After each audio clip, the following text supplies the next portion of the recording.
লাফালাফি বেশি করবা না।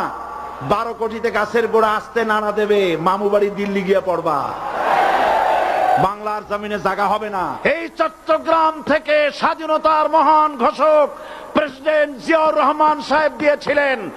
এই চট্টগ্রাম থেকেই ইসলামী রাষ্ট্রের ঘোষণা হবে।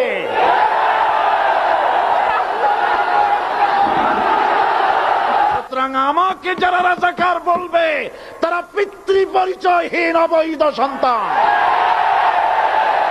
1971 সনের, শোনো মুসলমানেরা, বিড়ালের মতো 500 বছর বেঁচে থাকার কোনো লাভ নাই।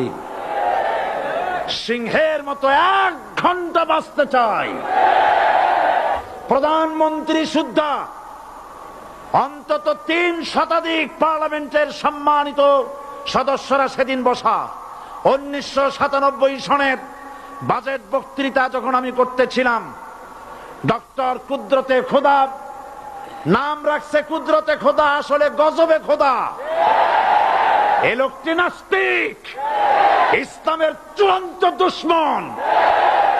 তার প্রণীত শিক্ষা ব্যবস্থার যখন সমালোচনা করছিলাম, ট্রেজারি বেঞ্চ থেকে আমাকে বলা হলো রাজাকার।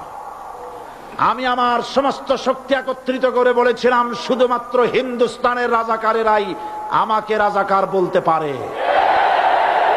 আমি বলেছিলাম 1973 সন পর্যন্ত আমি বাংলাদেশের কোন রাজনৈতিক দলের নেতা এবং কর্মী ছিলাম না। আমি রাজাকার নই।